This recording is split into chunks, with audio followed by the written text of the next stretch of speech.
Welcome students. आज की class में हम चैप्टर फर्स्ट जो है केमिस्ट्री का some basic concepts of chemistry class 11 में इसके कुछ इंपॉर्टेंट क्वेश्चंस पढ़ेंगे बोर्ड के पॉइंट ऑफ व्यू से। ठीक है, और जो हमने आज लिया है इंपॉर्टेंट क्वेश्चन वो है हमारे पास लॉज ऑफ केमिकल कॉम्बिनेशन, और इसमें सबसे पहले हम देखेंगे लॉ ऑफ कंजर्वेशन ऑफ मास। अब ये law of conservation of mass क्या है, इसको एक एग्जाम्पल से समझते हैं। मान लो मेरे पास एक रिएक्शन है, एक एग्जाम्पल के तौर पे मैं एक रिएक्शन लेता हूँ। फॉर एग्जांपल कार्बन जो है ये कंबाइन हो रहा है, रिएक्ट कर रहा है ऑक्सीजन के साथ और बना रहा है कार्बन डाइऑक्साइड। ये एक केमिकल रिएक्शन है मेरे पास, और ये एक बैलेंस्ड केमिकल रिएक्शन है,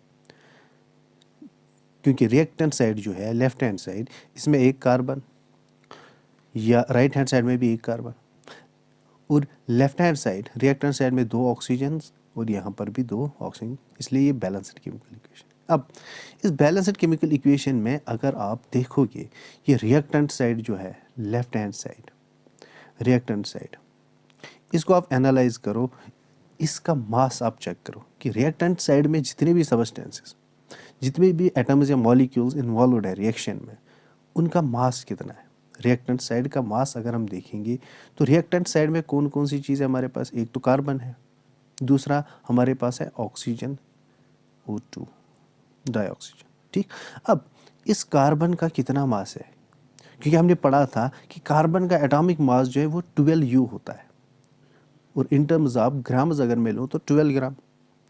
तो एक कार्बन का कितना मास होता है, एटॉमिक मास 12U। अगर मैं मोलर मास लूँ तो G लिख सकता हूँ 12 ग्राम। ठीक, इसी तरीके से अगर मैं ऑक्सीजन का देखूँ तो एक ऑक्सीजन जो होता है, ऑक्सीजन एटम का एटॉमिक मास जो है 16 होता है, लेकिन यहाँ पर कितने ऑक्सीजन एटम है, दो। एक का अगर 16 है, एक ऑक्सीजन का अगर 16 है तो दो का कितना होगा, 32U या G। करेक्ट। तो रिएक्टेंट साइड जो है, रिएक्टेंट साइड का टोटल मास अगर मैं अब लूँ तो वो कितना मिलता है मुझे, वो मिलता है 32 + 12 दैट इज़ 44 ग्राम। तो टोटल मास जो रिएक्टेंट साइड का है वो कितना है, 44 ग्राम।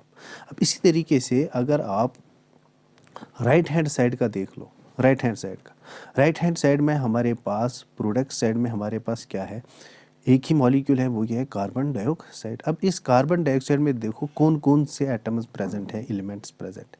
एक तो कार्बन है, और क्या है, दो ऑक्सीजन। ऑक्सीजन कितने हैं, दो। ठीक, अब एक कार्बन का एटॉमिक मास कितना होता है, 12U और 12G मोलर मास, और एक ऑक्सीजन का कितना होता है, 16, लेकिन है कितने, दो, तो 2 × 16, एक का 16 है। ठीक, तो टोटल कितना हुआ, 32। अब इन दो का भी अगर मैं सम निकालूं, टोटल मास निकालो प्रोडक्ट साइड का, तो वो कितना है, 12 + 32 दैट इज़ 44 ग्राम। तो अगर इस रिएक्शन को मैं देख लूँ तो इसमें जो रिएक्टेंट साइड है उसका टोटल मास कितना है, रिएक्टेंट में साइड में जितने भी सबस्टेंसेस है, मॉलिक्यूल्स या एटम्स इन्वॉल्व है रिएक्शन में, उनका टोटल मास 44, और प्रोडक्ट साइड में भी कितना टोटल मास 44। तो मैं कह सकता हूँ कि इस रिएक्शन में जो रिएक्टेंट साइड का मास है वो इक्वल है किसके, प्रोडक्ट साइड का। खाली ये रिएक्शन ही, कोई भी बैलेंस्ड रिएक्शन अगर आप लोगे केमिकल रिएक्शन, उसमें आपको यही मिलेगा कि रिएक्टेंट साइड जो है, टोटल मास जो रिएक्टेंट साइड का होता है वो बराबर होता है प्रोडक्ट साइड का। और इसी चीज़ को हम कहते हैं law of conservation of mass. तो law of conservation of mass क्या कहता है कि टोटल मास ऑफ रिएक्टेंट्स जो होगा एक केमिकल रिएक्शन में, टोटल मास जो रिएक्टेंट साइड का होगा वो बराबर होगा प्रोडक्ट साइड का। ठीक है, तो यही कहलाता है law of conservation of mass, और ये लेवाइजर ने दिया था। ठीक, तो the law was put forth by Lavoisier in 1789। It states that the total mass of reactants is equal to total mass of products. ठीक, और यही एग्जांपल मैंने यहाँ पर डिस्कस भी की। ठीक, तो अब हम नेक्स्ट देखेंगे। नेक्स्ट जो हमारे पास क्वेश्चन है वो law of definite proportion. Law of definite proportion जो है किस चीज़ को कहते हैं, इसको भी एक एग्जाम्पल की मदद से हम समझेंगे। ठीक है, अच्छा, फॉर एग्जाम्पल मैं सबस्टेंस लेता हूँ वाटर। वाटर, मैंने एक वाटर मॉलिक्यूल लिया। अब इस वाटर मॉलिक्यूल की केमिकल फार्मूला तो आपको पता है, वाटर की H2। अब इस वाटर मॉलिक्यूल में अगर आप देखोगे कौन कौन से एटम्स इन्वॉल्व है, शाबाश, वाटर में एक तो हाइड्रोजन है और क्या है, ऑक्सीजन। ये हाइड्रोजन कितने हैं, 2। ठीक, अब इन 2 हाइड्रोजन की वजह से इस वाटर में कितना मास होगा, क्योंकि एक हाइड्रोजन का एटॉमिक मास जो है वो होता है 1U। 2 हाइड्रोजन्स का कितना होगा, 2U। इसी तरीके से एक ऑक्सीजन का कितना एटॉमिक मास होता है, 16U। अब क्योंकि ये दोनों मिलकर वाटर बनाते हैं तो वाटर का जो मास होगा वो होगा due to 2 hydrogen atoms and due to 1 oxygen atom, क्योंकि इन्हीं चीज़ों का बना है। तो टोटल मास जो होगा, जो मास होगा, सम होगा हाइड्रोजन के मास और ऑक्सीजन के मास का, वो कितना होगा, 18। 16 + 2 18U। तो टोटल मास जो है एक वाटर मॉलिक्यूल का वो कितना मिलेगा आपको, 18U। तो एक वाटर मॉलिक्यूल का टोटल मास कितना है, 18U। और अगर मैं molar mass in terms of grams लूँ तो 18 ग्राम। ठीक, अब यहाँ पर वापस आ जाइए। तो इस 18 ग्राम मास, जिसमें हाइड्रोजन भी है ऑक्सीजन भी है, अब हाइड्रोजन जो है इस 18 ग्राम में कितना कंट्रीब्यूट करता है, 2U और 2 ग्राम। और ऑक्सीजन कितना कंट्रीब्यूट करता है, 16। तो अगर मैं बोलूँ, क्योंकि ये वाटर जो है हाइड्रोजन और ऑक्सीजन का बना है, हाइड्रोजन की वजह से इसमें 2U मास होता है या 2G मास होता है, और ऑक्सीजन की वजह से 16। अगर अब मैं हाइड्रोजन और ऑक्सीजन इन 2 एलिमेंट्स का रेशो निकालूंगा मास का, वो क्या मिलेगा आपको, 2:16। 2 कंट्रीब्यूट करता है हाइड्रोजन, 16 करता है ऑक्सीजन। अगर इस चीज़ को मैं सिंप्लीफाई करूँ, इस रेशो को मैं सिंप्लीफाई करूँ, तो मैं लिख सकता हूँ 2 1s 2 8s, वो क्या हुआ, 1:8। तो मैं कह सकता हूँ कि इस वाटर में हाइड्रोजन और ऑक्सीजन जो है, जिसकी वजह से ये वाटर मॉलिक्यूल बना है, उनका कंट्रीब्यूशन जो है मास में वो है 1:8। 1:8, मतलब 1U हाइड्रोजन का कंट्रीब्यूशन है मास में, 8U किसका है, ऑक्सीजन का। तो मास, शाबाश, ratio of mass of hydrogen and oxygen in water क्या है, 1:8। ठीक, अब यहाँ पर आ जाए वापस। अब वाटर जो है अगर मैं कहीं से भी लाऊं, अगर मैंने क्या किया, एक वाटर मॉलिक्यूल लाया, कहाँ से, टैप वाटर लिया मैंने, नल से मैंने वाटर लाया। दूसरी कंडीशन में बना रहा हूँ कि मैंने किसी दरिया, रिवर से वाटर लाया। तीसरी कंडीशन में बना रहा हूँ कि मैंने लैब में खुद वाटर प्रिपेयर किया, लैब में। ठीक, तो इन तीनों सोर्सेज से मैं जो वाटर लाऊंगा, उस वाटर में अगर मैं एनालाइज करूंगा, उस वाटर को मैं जब मैं एनालाइज करूंगा, तो उसमें भी हमें क्या मिलेगा कि उसमें जो हाइड्रोजन और ऑक्सीजन का मास का जो रेशो है वो 1:8 होगा।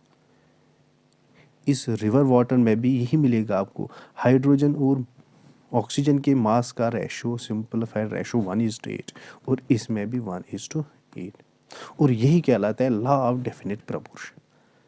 क्या कहता है कि अगर आप किसी भी कंपाउंड को, किसी भी सबस्टेंस को, किसी भी केमिकल कंपाउंड को किसी भी सोर्स से ले आओ, कहीं से भी ले आओ, उसमें जो एलिमेंट्स होंगे, उन एलिमेंट्स का जो प्रपोर्शन होगा, रेशो होगा मास का, वो हमेशा फिक्स्ड होगा, वो चेंज नहीं होगा। चाहे आप उस केमिकल सबस्टेंस को पानी, अगर मैं एग्जांपल लूँ, चाहे उसको किसी पौंड से लाओ, किसी रिवर से लाओ, किसी समंदर से लाओ, उसमें कोई भी चेंज आपको नहीं मिलेगी। दुनिया के किसी कोने से भी लाओ आप एक केमिकल सबस्टेंस, उसमें कंपोजिशन जो है, उसमें प्रपोर्शन जो है एलिमेंट्स के मास का, वो कभी चेंज नहीं होगा। और एक एग्जांपल मैं देता हूँ आपको। फॉर एग्जांपल मेरे पास कार्बन डाइऑक्साइड है। अब इस कार्बन डाइऑक्साइड में कौन कौन से एलिमेंट्स प्रेजेंट हैं, कार्बन और ऑक्सीजन। अब कार्बन इसमें कितने, एक, और इस कार्बन की वजह से जो मास होगा वो कितना होगा, 12, क्योंकि एक कार्बन का एटॉमिक मास 12 होता है। और ऑक्सीजन कितने हैं, 2, एक ऑक्सीजन का एटॉमिक मास कितना होता है, 16, 2 का कितना होगा, 32। तो ऑक्सीजन कितना मास कंट्रीब्यूट करेगा इसमें, 32। तो इसमें जो रेशो होगा, शाबाश, कार्बन डाइऑक्साइड में जो रेशो होगा कार्बन और ऑक्सीजन के मास का, वो क्या होगा, 12:32। अब इसको मैं अगर क्या करूँ सिंप्लीफाई, 26 टू 16,000, तो मुझे क्या मिलेगा रेशो 6:16। फिर से मैं इसको सिंप्लीफाई कर सकता हूँ क्योंकि अभी भी ये डिवाइड हो जाएगा 2 से, 2 3s 2 8s, तो क्या मुझे मिला रेशो 3:8। ये रेशो है शाबाश मास का कार्बन डाइऑक्साइड में कार्बन और ऑक्सीजन का। अब इसका क्या मतलब है कि कहीं से भी अगर हम कार्बन डाइऑक्साइड ले आएंगे किसी भी कोने से, उस चीज़ को जब हम देखेंगे जहाँ से भी हम ले आएंगे कार्बन डाइऑक्साइड को और एनालाइज करेंगे उसमें यही मिलेगा हमें, कार्बन और ऑक्सीजन इसी रेशो से आपको मिलेंगे इन टर्म्स ऑफ मास। ये कहता है law of definite proportion. A chemical compound always contains same elements in definite proportion by mass and is does not depend upon the source of compound. ठीक, for example carbon dioxide में be formed in number of ways. Carbon dioxide आप कहीं किसी number of veg से बना सकते हो या ला सकते हो, लेकिन उसमें हमेशा क्या मिलेगा आपको कि 12 ग्राम होंगे कार्बन और 32 ग्राम होंगे क्या, शाबाश, ऑक्सीजन। ठीक, तो ये था हमारा law of definite proportion. Now हमारे पास थर्ड जो लॉ है केमिकल कॉम्बिनेशन का, that is law of multiple proportion. अब ये लॉ ऑफ मल्टीपल प्रोपोर्शन क्या है इसको समझेंगे एक एग्जांपल से। चलिए इसी एग्जांपल को मैं डिस्कस करता हूँ। मान लो मेरे पास एक हाइड्रोजन मॉलिक्यूल है और इसको मैंने रिएक्ट किया किसके साथ, ऑक्सीजन मॉलिक्यूल के साथ। अब ये रिएक्शन जब हुई तो हमें क्या मिला, वाटर, एक वाटर मॉलिक्यूल। ठीक, और अगेन मैंने क्या किया, इसी हाइड्रोजन को इसी ऑक्सीजन के साथ रिएक्ट कराया और इस वक्त जो हमें मिला वो क्या मिला, एक नया सबस्टेंस H2O2, हाइड्रोजन पेरोक्साइड। और दोनों पॉसिबल है, हाइड्रोजन और ऑक्सीजन मिलके वाटर भी बना सकते हैं, हाइड्रोजन और ऑक्सीजन मिलके हाइड्रोजन पेरोक्साइड भी बना सकते हैं। ठीक, तो यहाँ पर अगर आप देखिए जैसे आपने इससे पहले भी लोअर क्लास में पढ़ा है, कार्बन और ऑक्सीजन मिलके कार्बन डाइऑक्साइड भी बना सकते हैं, कार्बन मोनोऑक्साइड भी बना सकते हैं। तो जब एलिमेंट्स मिलते हैं तो वो डिफरेंट सब्सटेंसेस भी आपस में मिलके बना सकते हैं। ठीक, अब यहाँ पर मैं फिर से आपको ये रिवाइज करता हूँ कि हाइड्रोजन और ऑक्सीजन ने आपस में रिएक्ट किया और रिएक्शन करने के बाद क्या बनाया, वाटर। और यहाँ पर सेम हाइड्रोजन और ऑक्सीजन ने भी रिएक्शन किया और बनाया क्या, हाइड्रोजन पेरोक्साइड। करेक्ट। अब इस चीज़ को अगर आप बैलेंस पहले करोगे इस रिएक्शन को, left hand side, left hand side में 2 हाइड्रोजन एटम्स और राइट हैंड साइड में 2, तो हाइड्रोजन तो बैलेंसड है। ठीक, अब रहा ऑक्सीजन, ऑक्सीजन यहाँ पर 2 है, यहाँ पर 1, तो मुझे क्या करना है कि लेफ्ट हैंड साइड में क्योंकि 2 ऑक्सीजन है, राइट हैंड साइड में 1 ही है, तो मैं इस 2 को किस में कन्वर्ट करना है, मुझे 1 में। यहाँ पर भी 1 ही होना चाहिए, तो 2 को आप कैसे कन्वर्ट करोगे, 1 में हाफ करोगे, तो half of O2 means 1 oxygen. ठीक, तो इस तरीके से बैलेंस हो जाएगी। अब यहाँ पर भी 2 मल्टीप्लाई कर सकते हो, यहाँ पर अगेन फिर 2, उस तरीके से भी आप कर सकते हो। ठीक, अब यहाँ पर देखिए, आप यहाँ पर देखिए, अब मेन पॉइंट जो यहाँ पर है वो आप देखिए, यहाँ पर जो ये रिएक्शन हुई है इसका लेफ्ट हैंड साइड जो है according law of conservation of मास अगर आप देखोगे तो इसमें 2 हाइड्रोजन इन्वॉल्व है रिएक्शन में, रिएक्टेंट साइड में। अब इन 2 हाइड्रोजन्स की वजह से, अब इन 2 हाइड्रोजन्स का कितना मास होगा, मॉलिक्यूलर मास क्या होगा, क्योंकि एक हाइड्रोजन का एटॉमिक मास 1 होता है और 2 हाइड्रोजन्स का कितना होगा, 2, तो इसकी वजह से 2U या 2 ग्राम मास होगा। शाबाश। अब यहाँ पर देखिए ये ऑक्सीजन जो है half of O2, half of O2 means एक ऑक्सीजन का कितना मास होता है, 16U और 16G। करेक्ट, शाबाश। तो इस रिएक्शन में 2 ग्राम्स ऑफ हाइड्रोजन कंबाइन होते हैं किसके साथ, 16 ग्राम ऑफ ऑक्सीजन के साथ और बनाते हैं वाटर मॉलिक्यूल। करेक्ट। अब यहाँ पर आ जाइए, इस रिएक्शन में अगर हम देखेंगे इसमें भी 2 हाइड्रोजन इन्वॉल्व है, तो एक हाइड्रोजन का मास 1 और 2 हाइड्रोजन का एटॉमिक मास मिला के हमें कितना मिलेगा, 2G या 2U। अब लेकिन यहाँ पर इस रिएक्शन में कितने ऑक्सीजन इन्वॉल्व है, 2 ऑक्सीजन, ऊपर 1 ही था। अब 2 ऑक्सीजन की वजह से शाबाश, यहाँ 2 ऑक्सीजन का मास कितना होगा, एक का 16 और 2 32। करेक्ट, 16 + 16। अब इस रिएक्शन में देखिए, इस रिएक्शन में 2 ग्राम हाइड्रोजन 32 ग्राम ऑक्सीजन के साथ रिएक्ट हो रहे हैं। ऊपर क्या हो रहा है, 2 ग्राम हाइड्रोजन 16 ग्राम ऑक्सीजन के साथ रिएक्ट हो रहा है और मिल के बना रहा है एक वाटर मॉलिक्यूल। यहाँ पर same 2 gram hydrogen 32 gram oxygen के साथ मिलके क्या बना रहे हैं, हाइड्रोजन पेरोक्साइड। करेक्ट। अब यहाँ पर देखिए, क्योंकि यहाँ पर जो हाइड्रोजन है, यहाँ पर जो हाइड्रोजन है उनका मास जो है सेम है, तो हाइड्रोजन जो है सेम कंडीशंस के साथ यहाँ पर भी रिएक्ट कर रहा है, यहाँ पर भी। तो हाइड्रोजन यहाँ पर फिक्स है, ये अपना मास चेंज नहीं कर रहा है। मास कौन चेंज कर रहा है, ऑक्सीजन, क्योंकि ऊपर इस रिएक्शन में 16 ग्राम ऑक्सीजन रिएक्ट हो रहे हैं, यहाँ पर 32। करेक्ट। अब यहाँ देखिए, इस चीज़ को छोड़िए आप, क्योंकि ये अपना मास फिक्स रख रहा है। हाइड्रोजन के साथ रिएक्ट करके ऑक्सीजन जो है अपना मास चेंज कर रहा है, लेकिन हाइड्रोजन नहीं चेंज कर रहा है। तो ये जो एलिमेंट चेंज कर रहा है वो कौन है, ऑक्सीजन। इस ऑक्सीजन को एनालाइज करो, ऊपर देखो इसका कितना मास रिएक्ट हुआ है इस रिएक्शन में, 16 ग्राम। नीचे वाली रिएक्शन में कितना हुआ है, 32 ग्राम। इसका रेशो निकालो आप, निकालो रेशो इसका, 16:32। इसको अगर आप सिंपलीफाई करोगे तो आपको क्या मिलेगा, 16 1s 16 2s 32।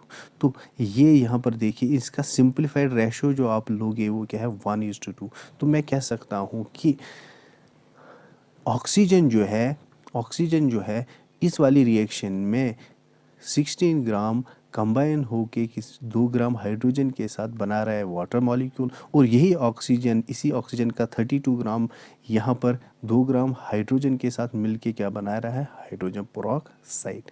और फर्स्ट रिएक्शन में वाटर की कंडीशन में जब इसने वाटर बनाया उस टाइम का मास, और जब इसने कोई दूसरा कंपाउंड बनाया जैसे हाइड्रोजन पेरोक्साइड, उस टाइम का मास जो है उसका जब हम रेशो निकालते हैं तो वो रेशो मिलता है हमें एक होल नंबर रेशो और सिंपलीफाइड रेशो, एक सिंपल होल नंबर रेशो हमें मिलता है। और यही कहलाता है लॉ ऑफ मल्टीपल प्रोपोर्शन। क्या कहता है कि अगर दो सबस्टेंसेस, दो एलिमेंट्स, दो मॉलिक्यूल्स मिलकर एक से ज़्यादा सबस्टेंसेस बनाते हैं, तो उस कंडीशन में जो सबस्टेंस अपना मास जो है वेरी कर रहा है एक फिक्स्ड सबस्टेंस के साथ, और बनाते हैं दो डिफरेंट सबस्टेंसेस, उस एलिमेंट का, उस सबस्टेंस का अगर आप रेशो निकालोगे उसके मास का, वो आपको एक सिंपल होल नंबर रेशो मिलेगा। तो इसको अगर आप इसकी डेफिनेशन पे हम जाते हैं तो क्या बता रहा है, if two elements combine to form two or more compounds, अगर दो एलिमेंट्स जैसे हाइड्रोजन और ऑक्सीजन कंबाइन होके 2 या 2 से ज़्यादा कंपाउंड बनाते हैं, तो आपको क्या मिलेगा, the weight of one of the elements which combine with fixed weight of other. देखिए फिक्सड वेट किसका है यहाँ पर, हाइड्रोजन का।